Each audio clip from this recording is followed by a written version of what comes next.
dear students. അപ്പോൾ Calicut university FIUGPയുടെ second semester foundation for business analytics എന്ന് പറയുന്ന സബ്ജക്റ്റിൽ പ്രീവിയസ് ഇയർ ഇമ്പോർട്ടൻറ്റ് ക്വസ്റ്റ്യൻസ് ആണ് നമ്മൾ ഈ വീഡിയോയിൽ നോക്കാൻ പോകുന്നത്. അപ്പോൾ ഫസ്റ്റ് ക്വസ്റ്റ്യൻ എന്താണെന്ന് വെച്ച് കഴിഞ്ഞാൽ what is A sample space. Sample space എന്താണെന്ന് നമ്മൾ മുന്നത്തെ വീഡിയോയിൽ അപ്ലോഡ് ചെയ്തിട്ടുണ്ടായിരുന്നു. അതായത് it is A set of all possible outcomes of an experiment. ഒരു എക്സ്പെരിമെൻറ്റിലെ ഒരു സെറ്റ് ഓഫ് എല്ലാ പോസിബിൾ ഔട്ട്കംസിനെ പറയാനാണ് സാമ്പിൾ സ്പേസ് എന്ന്. പിന്നെ സെക്കൻഡ് വരുന്ന ക്വസ്റ്റ്യൻ എന്താണെന്ന് വെച്ച് കഴിഞ്ഞാൽ ഡിഫൈൻ ബിസിനസ് അനലിറ്റിക്സ്. ഇതും നമ്മൾ കഴിഞ്ഞ വീഡിയോയിൽ ഡിസ്കസ് ചെയ്തിരുന്നു.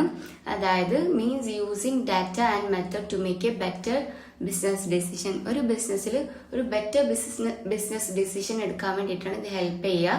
അതായത് അതെന്തിൻ്റെ പ്രോസസ്സാണ്? Collecting analysing interpreting data. ഒരു ഡാറ്റ കളക്ട് ചെയ്യണതിൻ്റെ പ്രോസസ്സാണ്. അതുപോലെ തന്നെ ഡാറ്റ ഇന്റർപ്രറ്റ് ചെയ്യേണ്ട പ്രോസസ്സാണ്. എന്തിനു വേണ്ടിയിട്ട്?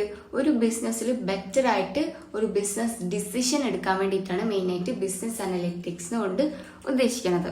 അപ്പോൾ ബിസിനസ് അനലിറ്റിക്സ് കാണുമ്പോൾ തന്നെ എഴുതണം to make better decision in business അങ്ങനെ പറഞ്ഞിട്ട് ആൻസർ നമ്മൾ എഴുതണം. പിന്നെ ഒരു തേർഡ് ക്വസ്റ്റ്യൻ ആണ് ഡിഫൈൻ എ റാൻഡം എക്സ്പെരിമെന്റ്.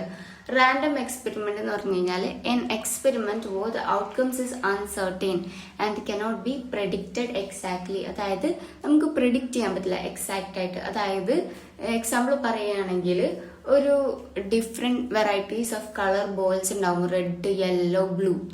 ഒരു പൂളിലിട്ടിട്ട് നമ്മളെടുത്ത് അതിൽ നിന്ന് ഒരെണ്ണം എടുക്കാൻ പറഞ്ഞു കഴിഞ്ഞാൽ നമുക്ക് അതിൻ്റെ ഇത് പ്രിഡിക്റ്റ് ചെയ്യാൻ പറ്റില്ല. ഏതായിരിക്കും കളറ് കണ്ണടച്ചിട്ട് എടുക്കാൻ പറഞ്ഞു കഴിഞ്ഞാൽ നമുക്ക് അതിൻ്റെ കളറ് എക്സാക്റ്റ് ആയിട്ട് പ്രിഡിക്റ്റ് ചെയ്യാൻ പറ്റില്ല. അതാണ് റാൻഡം എക്സ്പെരിമെന്റ്. റാൻഡം ആയിട്ട് എടുക്കുക. പിന്നെ വരുന്നതാണ് purpose of index number. Index നമ്പറിന്റെ പർപ്പസ് എന്താണ്? അതായത് to measure changes in price. അതായത് എന്തിനു വേണ്ടിയിട്ട് അത് യൂസ് ചെയ്യണം? പ്രൈസിലെ ചേഞ്ചസ് മെഷർ ചെയ്യാൻ വേണ്ടിയിട്ട്. അതുപോലെ തന്നെ ക്വാണ്ടിറ്റി അല്ലെങ്കിൽ വാല്യൂ ഓവർ ടൈം. പിന്നെ വരുന്ന നെക്സ്റ്റ് ഫിഫ്ത്ത് ക്വസ്റ്റ്യൻ ആണ് meaning of regression analysis. Regression അനലൈസിസും നമ്മളൊരു വീഡിയോ ചെയ്തിരുന്നു. അതായത് റിഗ്രഷൻ എന്ന് കണ്ടു കഴിഞ്ഞാൽ എവിടെ വേണമെങ്കിലും എപ്പോൾ വേണമെങ്കിലും എഴുതാൻ പറ്റുന്ന ഒരു ആൻസർ ആണ് എന്ത്?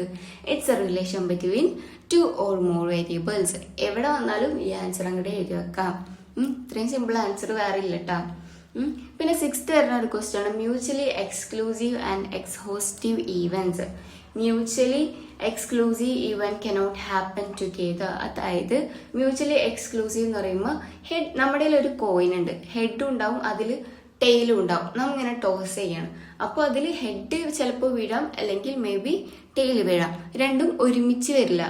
ഏതെങ്കിലും ഒരെണ്ണമായിരിക്കും വരാം മ്യൂച്വലിയിൽ. മനസ്സിലായോ? അത് എക്സ്ഹോസ്റ്റീവ് എന്ന് പറഞ്ഞു കഴിഞ്ഞാൽ all possible outcomes are included.